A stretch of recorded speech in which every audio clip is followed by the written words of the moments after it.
Hello everyone. So retail space से एक company का बिजनेस अपडेट पेंडिंग था, पीएन गडगिल। आज इनका Q3 का बिजनेस अपडेट आया। सो देखते हैं कैसा अपडेट है एंड आगे का कैसा आउटलुक लग रहा है इस कंपनी का। तो सबसे पहले रिटेल का अगर हम इनका रेवेन्यू देखें वाई वाई तो 46% की ग्रोथ है Q3 के अंदर। रिटेल मतलब कंपनी के जो खुद के स्टोर से रेवेन्यू आता है उसमें 46% की ग्रोथ है।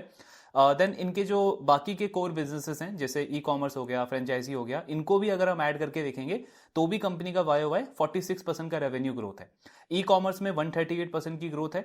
फ्रेंचाइजी वाला जो इनका सेगमेंट है इसमें इस क्वार्टर में थोड़ी सी स्लो ग्रोथ देखने को मिली है, 12% की ग्रोथ है। इससे पहले के क्वार्टर्स में हम देखते थे दोनों ई कॉमर्स फ्रेंचाइजी 70 80 100% से ग्रो करते थे। ई कॉमर्स में इस बार भी अच्छी ग्रोथ है लेकिन फ्रेंचाइजी थोड़ा सा स्लो होता हुआ दिखा है। तो मतलब कॉन कॉल में हमको इस पर क्लैरिटी मिलेगा। देन जो इनका ये अदर सेगमेंट है बुलियन वाला, इसको कंपनी ने लास्ट ईयर Q3 से मतलब रिड्यूस करना स्टार्ट किया था इसका टोटल एलोकेशन। सो इस क्वार्टर में स्टिल 4% का कंट्रीब्यूशन इससे आया है। तो अगर हम इसको एडजस्ट करके देखते हैं तो आपका 35-36% का ग्रोथ है। इसको एक्सक्लूड करके देखें तो कंपनी का 46% का ग्रोथ है। देन फेस्टिव सेल्स, जैसे इन्होंने पहले भी अपडेट दिया था, अक्टूबर मंथ में कंपनी ने हाईएस्ट एवर मंथली रेवेन्यू किया है 1800 करोड़ का।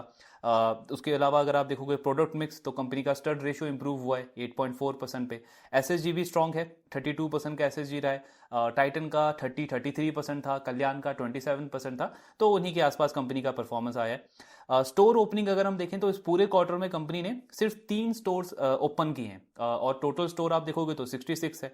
अब पूरे साल का इनका टारगेट था 75 से 80 स्टोर का। तो यहाँ पे थोड़ा सा वो कल्याण वाला केस लगता है कि जो कमिटमेंट था, जो गाइडेंस था, उससे कंपनी थोड़ा अंडर परफॉर्म करती हुई दिख रही है। बट कल्याण ने तो अपने अपडेट में स्टोर वाले पार्ट पे कुछ गाइडेंस दिया नहीं है। इन्होंने Q4 का आउटलुक दिया है स्टोर एडिशन के लिए।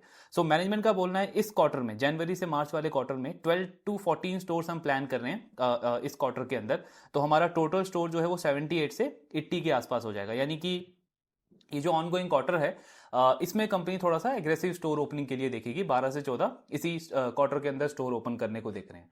अब इनके नंबर्स को कैसे देखना चाहिए, तो 46% का वैसे नॉर्मल ग्रोथ है और बाकी वो बुलियन वगैरह ऐड कर दोगे तो 35-36% का ग्रोथ बनता है।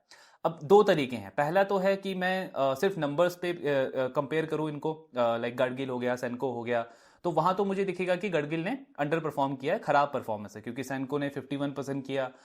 टाइटन कल्याण इतने बड़े बेस के ऊपर 40 42 43% से ग्रो किए हैं। तो गडगिल इतने छोटे बेस पे भी 46% ग्रोथ नंबर के बेसिस पे मुझे लगेगा कि अंडर परफॉर्मेंस है। लेकिन ये एक तरीका है देखने का। अगर आप थोड़ा कॉमन सेंस, थोड़ा लॉजिकली देखने जाओ तो हमें ज्यादा बेटर पिक्चर मिलेगी। क्योंकि जैसे हमने कल भी डिस्कस किया कि सेनको का ये जो 51% का ग्रोथ है, ये एक एक्स्ट्रा एडवांटेज था उस कंपनी के पास में, जो लास्ट क्वार्टर में उनके लिए एक डिसएडवांटेज बन गया।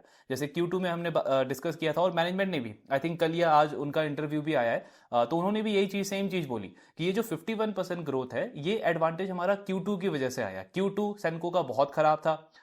बंगाल आसाम के अंदर जो एक्स्ट्रा रेनफॉल हुआ उसकी वजह से जिन कस्टमर्स ने मतलब प्लानिंग किया हुआ था कि ये नवरात्रि वगैरह में उनको ज्वेलरी परचेज करनी है, उन्होंने अपना जो परचेजिंग प्लान था उसको डिले कर दिया। तो वो Q2 से शिफ्ट हो गया आपका Q3 में। तो सेनको का एक ये एक्स्ट्रा जंप जो 51% का आया है रेवेन्यू में, वो उसकी वजह से आया है। बाकी गडगिल, कल्याण, टाइटन, इन सबको भी एडवांटेज मिल रहा है। गोल्ड प्राइस जो बढ़े हैं आपके लास्ट 1 ईयर में, फिर GST रेट कट हुआ है, फेस्टिव सीजन था, तो डिमांड मोमेंटम ओवरऑल अच्छा था, तो सबने अच्छा परफॉर्म किया है। अब सिर्फ कहीं किसी ने 5% 10% एक्स्ट्रा कर दिया किसी क्वार्टर में, उसके बेसिस पे हम ये नहीं कह सकते कि ये बिजनेस खराब हो गया, वो बिजनेस अच्छा हो गया, क्योंकि हमको सस्टेनेबिलिटी भी तो देखनी है ना। तो सेनको का ही अगर आप एग्जांपल लो तो उनकी मैनेजमेंट ने फुल ईयर का गाइडेंस दिया 25% का। इसका मतलब क्या हो गया कि जो ऑनगोइंग क्वार्टर है Q4, इसमें इनका मैक्सिमम जो रेवेन्यू ग्रोथ मैनेजमेंट एक्सपेक्ट कर रही है वो सिंगल डिजिट में कर रही है, चाहे हाई सिंगल डिजिट हो, मिड सिंगल डिजिट हो। बहुत अच्छा हुआ तो 10-15% का ग्रोथ उनका आ सकता है फोर्थ क्वार्टर के अंदर। तो ये ग्रोथ सस्टेनेबल नहीं है। अब ये क्वार्टर तो गया ना, तो मतलब ये तो ऑलरेडी डिस्काउंट हो चुका है। इसके बेसिस पे हम नहीं एक्ट कर सकते कि बिजनेस अच्छा है खराब है। सस्टेनेबिलिटी आपकी कैसी है परफॉर्मेंस की, और साथ में वैल्यूएशन वगैरह, वो हमको देखना है। तो उस पॉइंट पे हम देखें तो गडगिल का अच्छा परफॉर्मेंस है। और अभी तक के जो इनके प्रोस्पेक्ट्स हैं, अगले 2-3 साल का जो स्टोर एक्सपेंशन का प्लान है, वॉल्यूम ग्रोथ जो ये कंपनी ड्राइव कर सकती है अपने फुटफॉल के थ्रू, उसके उसके एडवांटेजेस तो हैं ही पीएन गडगिल के साथ में। तो ये है। देन अगर हम इनका रेवेन्यू देखें किस तरीके का बन रहा है पूरे FY26 का, तो अभी जो 9 मंथ्स गए हैं इसमें इनका लगभग 7200 करोड़ का रेवेन्यू हो गया है लास्ट 9 मंथ्स में। अब गाइडेंस इन्होंने पूरे साल का दिया था, पहले तो खैर वैसे 9500 से 10,000 करोड़ का दिया था, फिर उस रेंज को इन्होंने कट किया, 9,000 से 9,500 किया। तो अगर इनको 9500 करोड़ करना है, मतलब अपने गाइडेंस का जो अपर रेंज है उसको हिट करना है, तो Q4 में कंपनी की ग्रोथ आनी चाहिए रेवेन्यू में 45-46% की, क्योंकि लास्ट ईयर Q4 में इनका रेवेन्यू था 1580 करोड़, तो वाई आपका 45% का ग्रोथ आएगा, तब आपका जो 9500 करोड़ का गाइडेंस है वो आप अचीव कर पाओगे। सो वो अभी के सिचुएशन को देखते हुए काफी ज्यादा डिफिकल्ट लग रहा है, क्योंकि आप बाकी ज्वेलर से भी सुनोगे तो ज्यादातर जो ग्रोथ है ये आपकी वैल्यू से ही आई है। वॉल्यूम इस क्वार्टर में जो थोड़ा बहुत आया भी है उसके बहुत सारे फैक्टर्स थे, जीएसटी रेट कट था, फेस्टिव सीजन था, तो इससे लोगों ने बढ़ चढ़ के शॉपिंग करी है। Q4 में इतने हाई गोल्ड प्राइस के बाद में क्या इस तरीके का मोमेंटम रहेगा, उस पर आई मीन कोई भी कॉन्फिडेंटली अभी तक किसी मैनेजमेंट की कमेंट्री आई नहीं है, तो सब कॉशियसली थोड़ा सा कंजर्वेटिव ही गाइडेंस दे रहे हैं। तो 45% मतलब ज्यादा डिफिकल्ट लग रहा है पीएन गडगिल के लिए कि Q4 में हो पाएगा। जो 9000 करोड़ है, मतलब जो रेंज है ना 9000 से 9500 करोड़, तो 95 तो मुश्किल है, लेकिन 9000 करोड़ तक कंपनी कर सकती है, क्योंकि उसके लिए इनको Q4 में 22 से 23-25% के आसपास ग्रो करना पड़ेगा वाई लेवल पे, जो कि ये कंपनी करते हुए आ रही है पिछले कुछ क्वार्टर से। नए स्टोर्स भी ऐड करें तो उसका एडवांटेज मिलेगा, मतलब 9000 करोड़ ज्यादा रियलिस्टिक लग रहा है इस कंपनी के लिए। देन प्रॉफिटेबिलिटी के पॉइंट ऑफ व्यू पे अगर हम बात करें तो Q3 में जो ये अभी इनका रिजल्ट आएगा, इनकम स्टेटमेंट जब आएगा, तब एस्टिमेटेड है कि कंपनी का ओवरऑल पैट जो है वो 125 करोड़ का होगा। वैसे तो अगर हम इनके लीवर्स देखें, स्टड रेशियो इंप्रूव हो रहा है, वो बुलियन वाला सेगमेंट नीचे जा रहा है, मार्जिन इंप्रूव हो रहे हैं, वो सारे फैक्टर्स अगर हम देखें तो फिर तो उससे भी ज्यादा अच्छा पैट आना चाहिए कंपनी का थर्ड क्वार्टर के अंदर। लेकिन स्टिल अगर आप 3.7-3.8% का पैट मार्जिन भी अज्यूम करोगे Q3 प्लस Q4 के अंदर, तो फुल ईयर का पैट कंपनी का बन रहा है लगभग 350 करोड़ का, 340 से 350 करोड़। तो इनका जो करंट पी है ना, जब भी ये रिजल्ट आएगा Q3 का इनकम स्टेटमेंट, तो करंट पी इनका हो जाएगा 25 का, और फॉरवर्ड पी जो है FY26 के अर्निंग के बेसिस पे वो भी सेम 24-25 का फॉरवर्ड पी हो जाता है। तो मतलब काइंड ऑफ केस इनका भी सेम वो कल्याण जैसा ही बन रहा है। जैसे कल्याण में हमने डिस्कस किया था कि जब भी उनका रिजल्ट आएगा तो जो पी है, करंट पी, वो 57-58 से कम होकर के 47-46 हो जाएगा।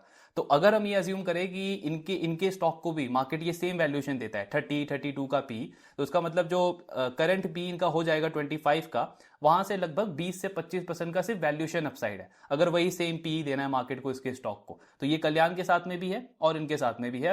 एंड इसके अलावा अगर आप देखो 2-3 ईयर्स के पर्सपेक्टिव से, तब तो ओवरऑल डील अच्छी लगती ही है। स्टोर एक्सपेंशन का है 30-35% का कैगर, एसएसजी कंपनी का हेल्दी रहता है 10-15-20% के आसपास, मार्जिन इंप्रूवमेंट की लीवर है क्योंकि स्टड रेशियो टारगेट कर रहे हैं 12 से 13% का।